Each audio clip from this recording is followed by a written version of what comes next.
Indonesia negara hukum. Assalamualaikum. Es cincau es batu. Waalaikumsalam warahmatullahi wabarakatuh.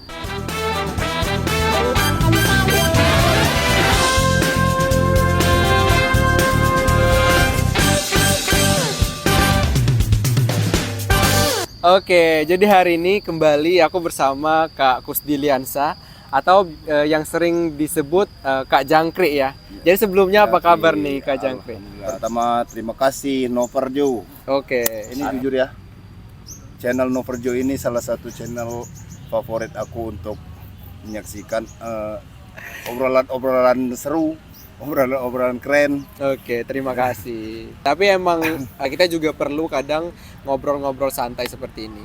Oke, jadi sebelumnya Kak Jangkrik nih biasa dikenal di Kabupaten Lahat dunia perpolian. Kak Kusdiliansa ini sudah berpuluh-puluh tahun lamanya mungkin berkecimpung di dunia poli. Ya, nah, benar. Kak Jangkrik, jadi aku hari ini pengen sharing seputar poli dan mungkin nanti seputar di luar perpolian juga untuk kehidupan Kak Jangkrik yang bisa di-sharing. Jadi sebelumnya gimana nih Kak Jangkrik menyikapi poli yang sekarang lagi marak-maraknya di Kabupaten Lahat? Oke, sebelum aku jawab Nover tadi, ini apa? Lebih ke histori poli aku dulu, Per ya. Oke, siap. Di dunia poli ini sudah cukup lama, udah 25 tahun. Jadi udah banyak cerita, udah banyak pengalaman. Kalau prestasi ada, yang senang ada, yang senang ada. Menjawab pertanyaan Novar tentang apa tadi? Tentang perpolian saat ini. Oke. Kalau perpolian saat ini aku rasa cukup bagus, dan karena perpolian saat ini kan perpoliannya lebih ke voli modern. Jadi beda dengan era-era saya dulu. Mungkin Jadi banyak hal-hal yang membedakan dari fasilitas, mungkin dari peralatan dan prasarana itu sangat-sangat jauh. Jadi maksudnya kalau seandainya perpolian zaman dulu mungkin banyak struggle ya yang harus dilakukan kayak sekarang dengan perkembangan zaman ataupun kemajuan era zaman sekarang, jadi perpolian itu juga sudah gampang banget dijangkau. Nah, jadi mungkin Kak Jangkrik nih sudah 25 tahun berkecimpung di dunia perpolian. Apa saja sih asam garamnya Kak Jangkrik yang sudah dilalui dalam masa 25 tahun di perpolian gitu? Waduh, kalau asam garam itu banyak ya, Per ya. 25 tahun itu bukan waktu yang sedikit. Iya. Dari 25 tahun itu dari tamat sekolah, kalau ya benar, dari tamat sekolah aku mulai ke voli. Jadi banyak hal-hal yang aku temui sepanjang aku di dunia voli ini. Dari 25 tahun. Ada senangnya, ada suka, ada duka. Pokoknya di voli ini banyak mengajarkan tentang kehidupan lah. Kehidupan interaksi kan. Di voli ini kan banyak ketemu dengan hal-hal baru, dengan orang-orang baru. Betul. Jadi di situ kita banyak komunikasi, banyak interaksi, banyak dapat teman, dapat keluarga. Jadi seperti itu voli. Zaman aku dulu, wah, voli itu susahnya minta ampun. Soalnya kenapa? Dari segi fasilitas saja. Misalnya lapangannya kan belum keren-keren sekarang, yang notabene sudah permanen. Walaupun dalam keadaan cuaca apapun masih bisa main. Terus jangkauan, kalau dulu kendaraan mah nggak ada kan. Jadi kalau sekarang mau ke sana, mau ke sini, mau latihan ikut situ udah banyak gitu. Oke, jadi maksudnya sudah sangat berbeda lah ya voli zaman dulu sama zaman sekarang. Sangat berbeda.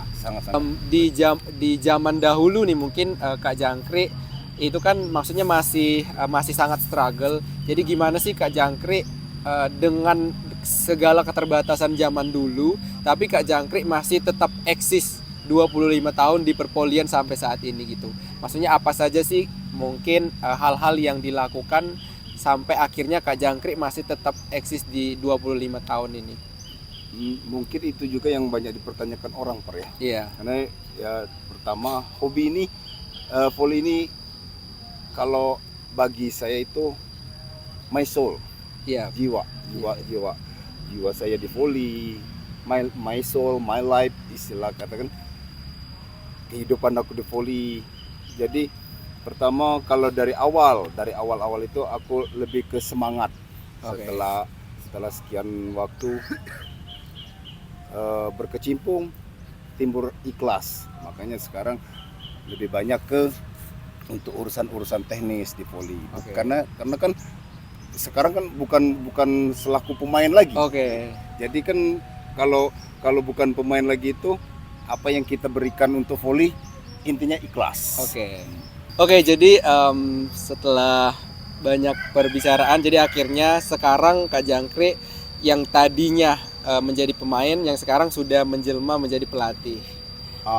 Sekarang bisa kita luruskan di alhamdulillah di channel Noverjo ini yang perlu penonton ketahui kakakmu ini bukan pelatih tapi lebih ke pencinta voli tapi senang dengan kemajuan voli sekarang, peduli dengan kemajuan voli sekarang. Makanya peran aku di sini lebih aktif untuk mengajak yang muda-muda. Jadi bisa dikatakan secara pribadi aku bukan menolak untuk titel seorang pelatih itu masih sangat-sangat apa ya, menurut aku belum berhak, bukan saya. Karena khususnya di Kabupaten Lahat ini banyak ya pelatih-pelatih yang memang secara itu pembinaan menciptakan atlet-atlet yang berpotensi. Tapi kalau aku lebih ke peduli. Jadi untuk adik-adik pemain voli sekarang tempat sharing kan gitu. Tempat cerita-cerita. Jadi mungkin aku menyikapi soal pecinta voli dan pelatih ya Kak. Tadi disampaikan oleh Kak Jangkrik bahwasannya Kak Jangkrik itu belum cukup bahwasannya disebutkan sebagai pelatih. Benar. Tapi menurut aku orang yang mungkin bisa melatih itu karena memang orang yang sudah mempunyai ilmu. Dan menurut aku mungkin Kak Jangkrik juga sudah mempunyai ilmu dan sudah selayaknya sih disebut pelatih. Nah di sini yang jadi fungsi aku kan dari awal aku pernah jadi pemain walaupun nggak sebagus anak-anak sekarang loh. Jadi minimal aku selaku pernah jadi pemain berarti aku punya pengalaman. Nah pengalaman itu yang aku sharing dengan adik-adik sekarang. Mungkin disitulah yang orang-orang bisa mengatakan aku sebagai pelatih itu. Padahal kan kalau untuk pelatih itu secara teknik kan kita itu.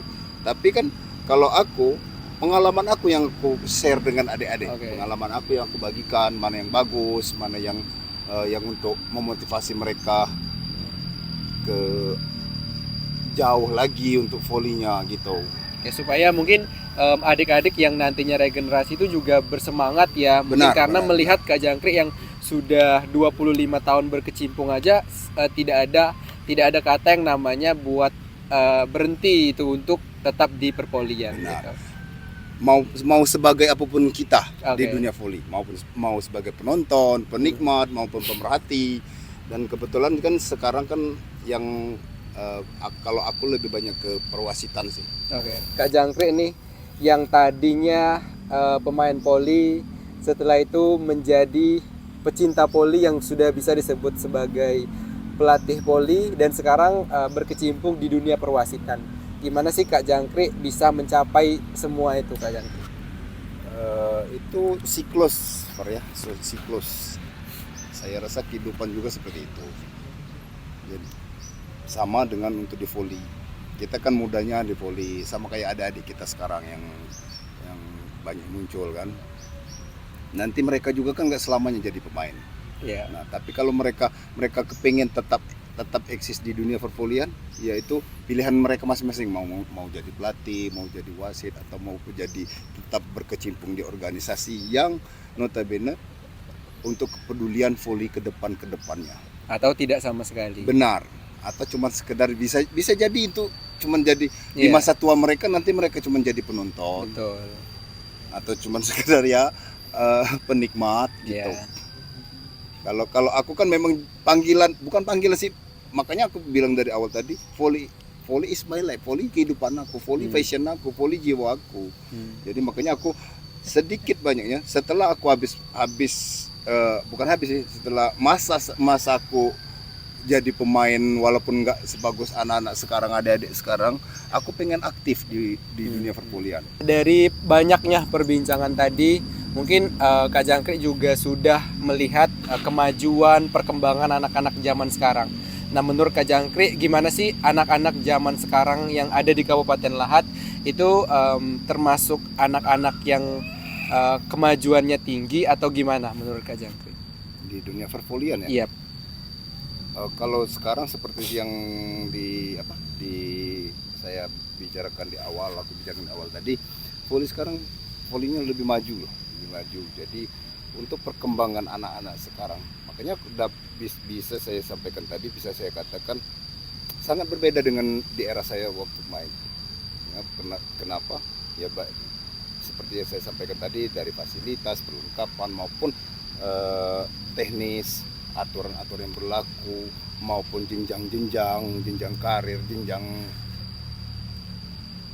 kalau sekarang kan jelas mau kemana sih anak-anak ini. Habis ini ada tingkat-tingkatnya. Habis ini ada porprov, ada prapon, ada porwil.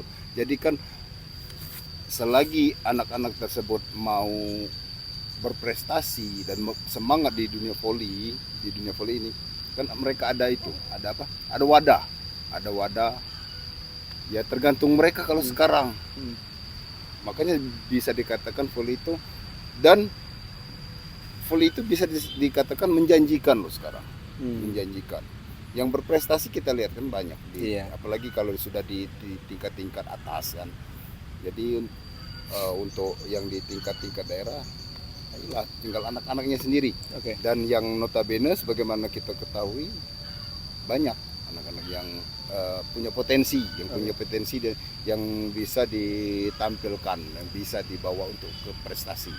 Menurut Kak Jangkrik nih, dengan adanya orang-orang atau adanya pemain-pemain voli yang sekarang lagi aktif-aktifnya bermain voli di turnamen Kabupaten Lahat. Menurut Kak Jangkrik melihat itu semua, menurut Kak Jangkrik mampu nggak sih anak-anak Kabupaten Lahat itu bersaing gitu loh di kota-kota lain gitu? Seperti yang aku sampaikan, potensi voli anak-anak Lahat secara pengalaman, secara mata voli aku melihat sangat bisa bersaing dengan untuk yang ada khususnya di 17 kabupaten kota Sumsel ini. Soal wadah, alhamdulillah kan sekarang kita sudah di wadah kan secara resmi kita ada Pengkap PBVSI, dan alhamdulillah saat ini Pengkap PBVSI dengan kepengurusan baru, itu yang saya harapkan. Dengan adanya kepengurusan baru ini, suasana baru, tujuan baru yang untuk voli Lahat lebih baik. Dan aku yakin di kepengurusan ini, insya Allah kalau kita sama-sama peduli, sama-sama ikhlas, sama-sama memang untuk memikirkan untuk kemajuan voli Lahat, yang mana notabene di kepengurusan ini aku lihat kan memang orang-orang yang memang peduli dan untuk kemajuan volinya. Jadi itu sih sedikit banyak yang kalau menurut pandangan aku, karena ya voli kan PBVSI wadah. Dan seharusnya ya memang PBVSI untuk memajukan voli, terutama voli Lahat, mau kemana voli Lahat. Tapi yang seperti saya bilang tadi, dengan kepengurusan baru ini insya Allah kalau lebih baik keinginan bersama, tapi insya Allah bahu-membahu atas kerjasama, baik support dari pemerintah yang alhamdulillah di pemerintahan saat ini saya lihat kepedulian terhadap olahraga, bukan voli saja. Berarti kan secara universal, secara umum olahraga diperhatikan untuk anak-anak, potensi-potensi daerah, potensi-potensi yang ada di Lahat ini. Jadi apalagi voli yang notabene memang olahraga masyarakat, olahraga rakyat yang rata-rata ya dari anak-anak kampung. Berarti kalau seandainya kita lihat kalau kita lihat pemain-pemain yang ada sekarang yang menurut Kak Jangkrik juga sangat berpotensi, ditambah lagi support dari pemerintah itu sudah memberikan support yang oke gitu loh. Jadi seharusnya kita Kabupaten Lahat itu harusnya yakin dan optimis banget kalau seandainya Kabupaten Lahat itu mampu bersaing gitu loh. Benar. Kalau saya kalau aku ya, seperti yang aku katakan tadi, Bang Nover, optimis ya. Sekarang tinggal semangat dari anak-anaknya. Support ada, tetap yang aku lihat kan support dari, apalagi dari Pemkab, dari KONI, dari pemerintahnya khususnya kan, dari pemerintah Kabupaten Lahat terhadap olahraga, termasuk olahraga voli ini. Jadi tinggal semangat atlet-atlet, semangat anak-anak inilah yang bakal toh mereka sudah punya potensi, sudah punya bakat, sudah punya skill. Di wadah Pemkab PBPSI yang notabene orang-orang berpengalaman, orang-orang yang sudah matang di sana kan. Jadi insya Allah kalau makanya aku bisa mengatakan tadi optimis untuk prestasi, terutama di tanda kutip tapi di putra. Karena kenapa? Karena kalau untuk putri belum sih, bukan belum. Insya Allah tapi kan, insya Allah tapi kan proses, masih ada waktu. Bukan berarti mengecilkan sektor putri. Kita putri juga banyak. Tapi oleh karena putri kan keterbatasan event yang mungkin itu kan, keterbatasan hal-hal yang teknis lah ya.